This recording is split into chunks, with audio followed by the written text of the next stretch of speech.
आए दिन समाचार पत्रों में एवं न्यूज़ चैनल में यह पढ़ते, देखते और सुनते रहते हैं कि फलानी कंपनी का आईपीओ आ रहा है, उस कंपनी का आईपीओ इतने गुना सब्सक्राइब हुआ है, वगैरह वगैरह। हम में से अधिकतर लोग सामान्य बैंकिंग और बीमा के बारे में बहुत अच्छी जानकारी रखते हैं, लेकिन निवेश के संबंध में ज़्यादा जानकारी नहीं रखते हैं। मसलन शेयर बाजार क्या है, म्यूचुअल फंड क्या है, बॉन्ड्स क्या होते हैं, फॉरेक्स क्या होता है, आईपीओ आदि ऐसे शब्द हैं जिनके बारे में हम सुनते रहते हैं लेकिन ज़्यादा जानकारी नहीं रखते। इन्हीं में से एक शब्द है आईपीओ। क्या है ये आईपीओ? यह कैसे काम करता है? इसमें निवेश की क्या संभावनाएं हैं? क्या इसमें निवेश करके मोटा मुनाफा कमाया जा सकता है? ऐसे सभी सवाल जो आपके मन में घूमते रहते हैं आईपीओ को लेकर के, उसका आज के इस वीडियो में हम लोग समाधान करेंगे और आईपीओ के बारे में बड़ी आसानी से, बहुत ही आसान भाषा में समझेंगे भी। नमस्कार, मैं प्रशांत कुमार हूं और मैं आपका बहुत आभारी हूं कि आप यह वीडियो देख रहे हैं। वीडियो को अंत तक देखने के बाद अगर आपको अच्छा लगता है तो कृपया इस चैनल को सब्सक्राइब कर दीजिए और वीडियो को लाइक और शेयर जरूर कीजिए।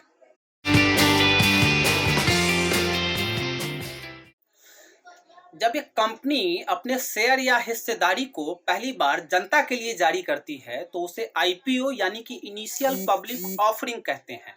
यह एक ऐसी प्रक्रिया होती है जिसके द्वारा एक निजी मालिकाना वाली कंपनी पहली बार सार्वजनिक रूप से अपने शेयरों को या हिस्सेदारी को आम लोगों को ऑफर करती है या बेच देती है, और आपके और हमारे जैसे लोग उस कंपनी के संयुक्त मालिक बन जाते हैं, बस थोड़े से पैसे दे करके। कुछ मुश्किल लग रहा है? चलिए इसको और आसान करते हैं।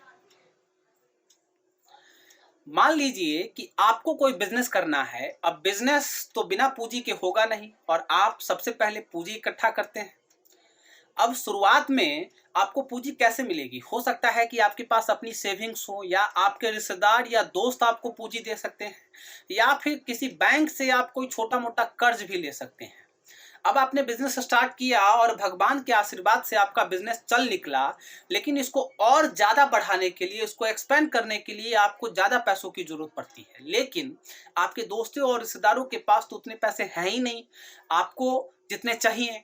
तो आप किसी बैंक के पास जाते हैं कर्ज के लिए। यहाँ तक तो ठीक है, लेकिन जरा सोचिए कि आपको अपने बिजनेस को बढ़ाने के लिए हजारों करोड़ रुपए की जरूरत है। तो इतने पैसे तो कोई बैंक भी आपको नहीं देने वाला, क्योंकि आपके पास इतना बड़ा कर्ज लेने के लिए पर्याप्त असेट्स ही नहीं है। यहाँ आपके पास एक उपाय है। आप हजारों करोड़ रुपया अपने बिजनेस में इन्वेस्ट करने के लिए ले सकते हैं आईपीओ के जरिए। आसान भाषा में, आपने आम लोगों को अपने बिजनेस की थोड़ी हिस्सेदारी बेच दी और उनसे बदले में पैसा ले लिया। अब आप कहेंगे कि क्या हो कि अगर कंपनी के पास बैंक लोन के लिए पर्याप्त असेट्स हैं तो कंपनी बैंक लोन ही ले ले, क्यों ये आईपीओ के चक्कर में पड़े, आम लोगों से पैसा लेकर अपना बिजनेस पार्टनर बनाए। तो आईपीओ का सबसे बड़ा फायदा ये है कि बैंक लोन में कंपनी को एक निश्चित समय पर निश्चित ब्याज के साथ लौटाना भी पड़ता है बैंक को। लेकिन कंपनी अगर आईपीओ के जरिए पैसे इकट्ठा करती है तो उसे किसी को ना तो यह पैसा लौटाना पड़ता है, ना ही किसी तरह का ब्याज देना पड़ता है।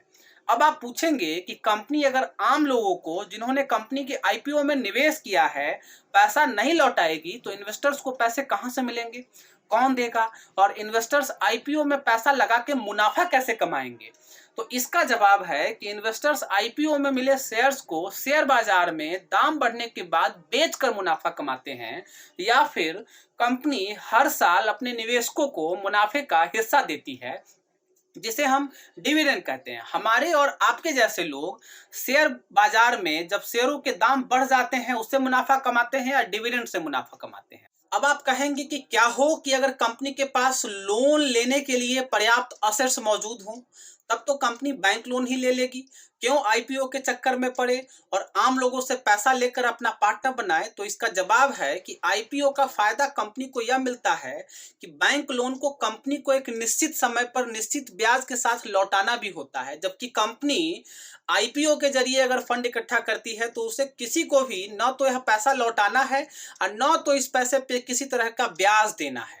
अब आप पूछेंगे कि कंपनी अगर आम लोगों को जिन्होंने कंपनी के आईपीओ में निवेश किया है पैसा नहीं लौटाएगी तो इन्वेस्टर्स को पैसे वापस कहां से मिलेंगे, कौन देगा, और इन्वेस्टर्स आईपीओ में पैसा लगा के मुनाफा कैसे कमाएंगे? इसका जवाब है कि इन्वेस्टर आईपीओ में मिले शेयर को शेयर बाजार में दाम बढ़ने के बाद बेचकर मुनाफा कमाते हैं, या फिर कंपनी हर साल अपने निवेशकों को मुनाफे का हिस्सा देती है जिसे हम डिविडेंड कहते हैं।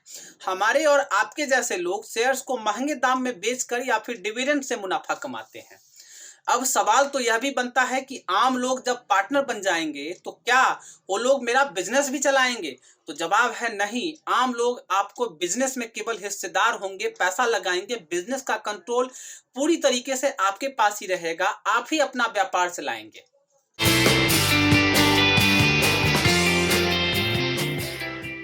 अब आप सोच रहे होंगे कि अगर ऐसा है कि आम लोग मेरे व्यापार में पैसा लगा दे और क्या गारंटी है कि मैं अपना व्यापार अच्छे से ही चलाऊंगा, हो सकता है कि मैं कुछ गड़बड़ करूं। तो यहाँ पे सेबी का रोल आ जाता है। सेबी और दूसरी नियामक एजेंसियां इस बात का ख्याल रखती हैं कि आप सब कुछ अच्छे से करें और कोई गड़बड़ी ना करे। कोई भी कंपनी जब अपना आईपीओ लाने की योजना बनाती है तो उसे सेबी के सभी नियमों का पालन करना होता है। उसे सेबी को आईपीओ लाने के कारणों से लेकर हर छोटी बड़ी बात से अवगत कराना होता है।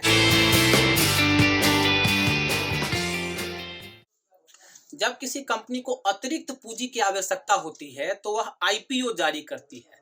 हर कंपनी को पैसों की जरूरत होती है, चाहे वह बिजनेस को बढ़ाने के लिए हो या उसे और बेहतर करने के लिए, या फिर बुनियादी ढांचे को मजबूत करने के लिए या बेहतर बनाने के लिए, या बैंक का कर्ज चुकाने के लिए। आईपीओ कंपनी उस वक्त भी जारी कर सकती है जब उसके पास धन की कमी हो जाए और वह बाजार से कर्ज लेने के बजाय आईपीओ से पैसा जुटाना ज्यादा बेहतर समझती है।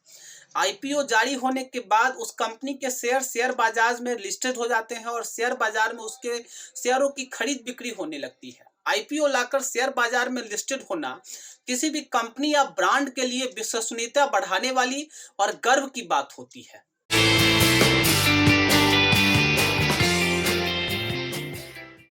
आईपीओ में निवेश करके हमारे और आपके जैसे लोग भी बड़ा मुनाफा कमा सकते हैं, लेकिन कई बार यह दांव उल्टा भी पड़ जाता है क्योंकि यह इन्वेस्टमेंट जोखिमों से भरा पड़ा है, इसलिए सतर्क रहें। कई बार लोगों के पास आईपीओ की पूरी जानकारी नहीं होती है जिस वजह से उन्हें बहुत बड़ा नुकसान हो जाता है, इसलिए हमेशा सतर्क रहने की जरूरत है। कई बार पुराने निवेशक आईपीओ के जरिए अपने शेयर्स बेचते हैं और कुछ मामलों में पुराने निवेशकों के शेयर्स के साथ साथ नए शेयर्स की भी पेशकश की जाती है। तो अगर आप थोड़ा सा भी जोखिम उठाने में सक्षम हैं तो आईपीओ में निवेश करके आप भी बड़ा मुनाफा कमा सकते हैं।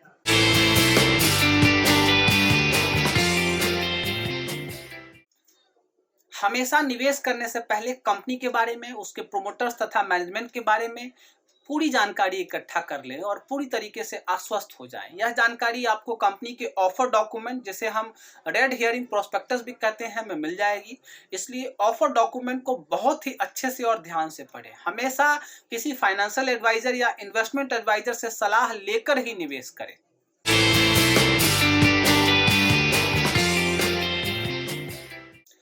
आईपीओ में इन्वेस्ट करने से पहले आपको अपना डीमेट अकाउंट और ट्रेडिंग अकाउंट खुलवाना पड़ता है। इसके लिए आप किसी शेयर ब्रोकर, जिसको स्टॉक ब्रोकर भी आप कह सकते हैं, की मदद ले सकते हैं। आईपीओ जारी करने वाली कंपनी अपने आईपीओ को इन्वेस्टर्स के लिए 3 से लेकर के 10 दिनों तक के लिए ओपन रखती है। मतलब कोई भी आईपीओ जब आता है तो उसे कोई भी इन्वेस्टर 3 से लेकर के 10 दिनों के भीतर ही खरीद सकता है। कोई भी कंपनी अपने आईपीओ जारी करने की अवधि सिर्फ 3 दिन रख सकती है या कोई कंपनी इसको ज्यादा दिनों तक भी रखती है। आप निश्चित दिनों के भीतर ही किसी कंपनी की साइट पर जाकर के या अपने ब्रोकर के माध्यम से उस कंपनी के आईपीओ में इन्वेस्ट कर सकते हैं। अब अंत में, अगर आपको यह वीडियो अच्छा लगा है तो कृपया इसको लाइक और शेयर कीजिए और हाँ, चैनल को सब्सक्राइब जरूर कर दीजिए। आप भी अगर आईपीओ में इन्वेस्ट करते हैं या करना चाहते हैं या आपने पहले से किया हुआ है तो आपका अनुभव कैसा रहा है मुझे कमेंट करके जरूर बताइए। नमस्कार, धन्यवाद आप सबों का।